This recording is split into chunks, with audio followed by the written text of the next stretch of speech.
comment dire, de développer l'industrie de la presse sénégalaise. Je vous remercie. Voilà, nous allons demander à notre doyen Mamles Camara de venir s'installer et qu'on puisse ouvrir les débats. Bambagnan également, président du comité scientifique du projet de loi portant code de la presse, se rapprocher. Mamles et Bambagnan.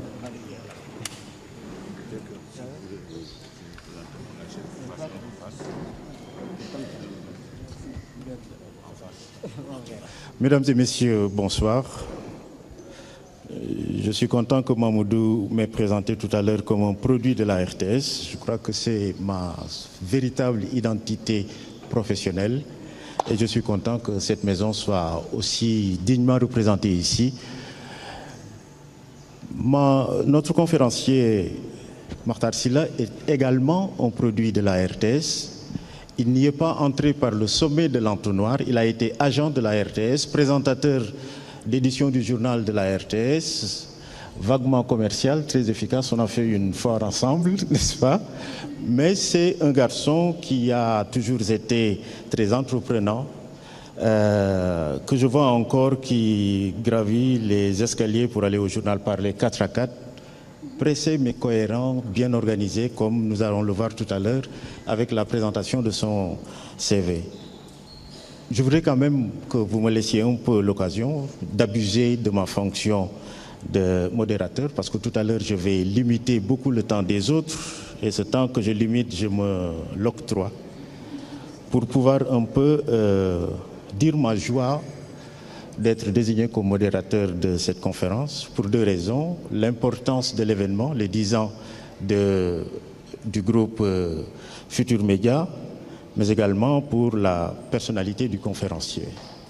Ce qui me lie au groupe Futur Média, c'est des rencontres avant. J'ai l'impression d'avoir connu ce groupe avant qu'il ne soit véritablement et légalement créé, parce que j'ai travaillé avec Mamoudou Ibra Kane, avec Alassane Samba Diop, Hassan Gueye, Babacar Fall, Yoro Mangara, Binta Diallo, Antoine Diouf, Cheikh Tidiane Diagne, Georges Déthié Diop, Makoumba Mbodj qui n'est pas là, mais que j'ai rencontré le pauvre depuis qu'il était élève à Saint-Louis. Son père était l'adjoint au gouverneur et le pauvre, une façon de parler, puisqu'ils habitaient le Petit Palais.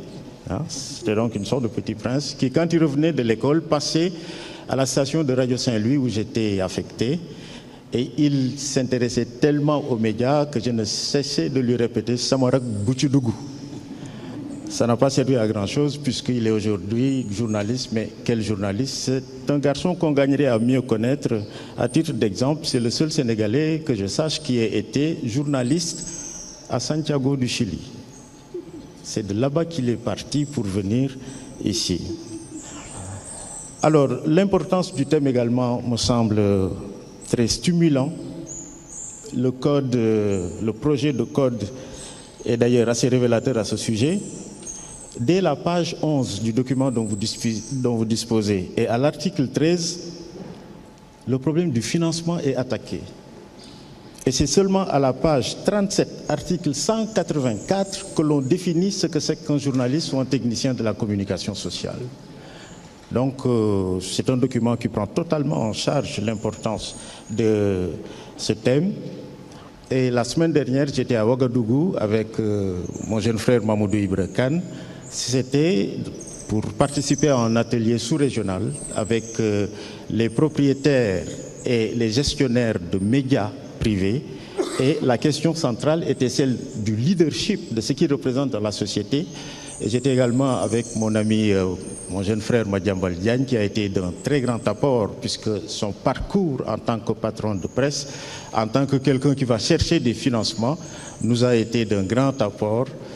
Exemple, rappeler au patron de presse que quand on a rendez-vous avec un banquier pour solliciter un prêt, parce qu'on veut lancer un organe de presse, on ferait bien de soigner sa présentation et de ne pas s'amener un peu comme font les journalistes. Donc, Makhtar Sylla est docteur ès-lettres et c'est un diplôme qu'il a eu dès l'âge de 25 ans. Il est licencié en droit depuis 1980 de l'université de Reims Champagne-Ardenne. C'est un ancien hippocagneux et cagneux. Hippocagne et cagne, ce sont les classes préparatoires aux grandes écoles, ce qui explique donc sa trajectoire ultérieure. Il a été chargé de cours à l'université de Dakar de 1982 à 92 au département d'anglais et au Master Pro sur la régulation de 2007 à 2009. Il est expert consultant international en communication, gestion en NTIC et droit de la régulation pour la travail avec l'Union européenne, l'Union africaine, l'Organisation internationale de la francophonie parmi d'autres. Il participe également, puisqu'on l'a fait ensemble, à la formation des jeunes leaders politiques au Sénégal, qui est un programme financé par la Fondation Ebert et qui est extrêmement intéressant. Donc, 19 ans d'expérience à des postes de direction et de gestion au niveau national et international dans des secteurs privés et publics, notamment dans le domaine des startups. Il est depuis janvier 2010 directeur général d'Africa Communication et Conseil, installé au Gabon, et directeur associé de Performance Management Consulting. 2003 à janvier 2010, il a été directeur général du groupe Spectrum Télévision. Mamoudou a fait allusion à cette partie de son parcours tout à l'heure, un groupe installé au Cameroun et qui dispose des télévisions STV1 et STV2. De 2002 à 2003, il a été président de l'association privée des producteurs et télévisions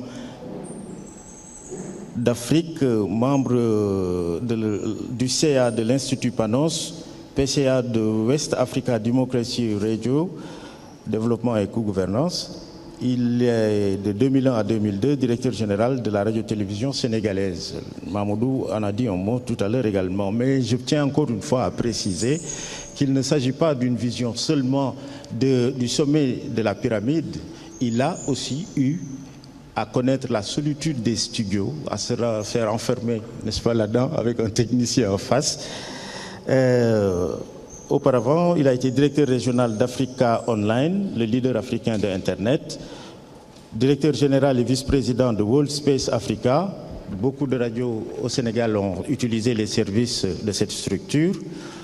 Directeur de TV5 Afrique, que nous connaissons tous. Donc, de mon point de vue, Makhtar a un parcours unique. C'est un profil unique dans la profession au Sénégal, à la fois journaliste, manager et également développant d'autres conséquences, souvent sur des sujets de pointe comme les NTIC. Donc, on peut parler de son travail de conseiller juridique à l'URTNA, à la Commission juridique de l'Union européenne de radiodiffusion, des missions qu'il a effectuées pour l'Union africaine, l'Union européenne, l'OIF, etc. Il est membre de la Société des gens de lettres et de la Société civile des auteurs multimédia. Il est l'auteur de 2 publications.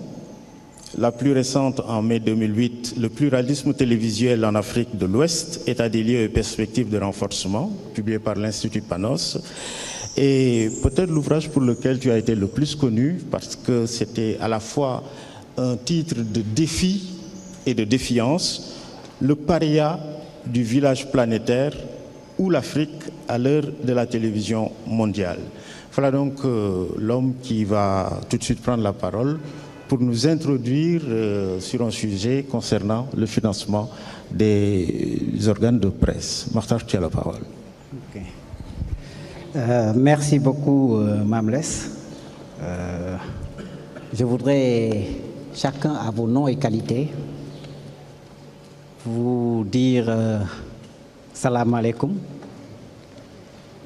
Profiter de cette occasion pour accomplir 2 ou 3 formalités, mais qui vont au-delà du protocole.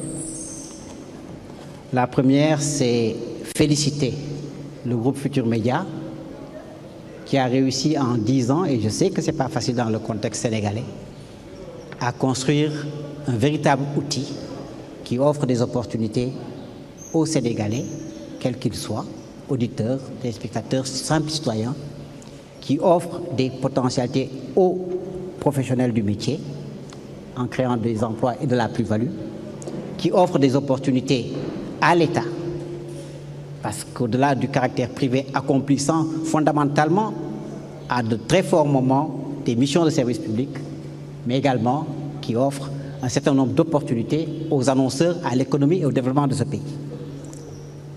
Donc, les féliciter très chaleureusement, féliciter le ministre et mon ami et frère Youssou Ndour, toute son équipe de direction, Mamoudou, Alassane Samba Diop, les connus, les moins connus et tous ceux qui, au quotidien, même à distance, nous autres expatriés, vous nous mettez beaucoup de baume au cœur au quotidien.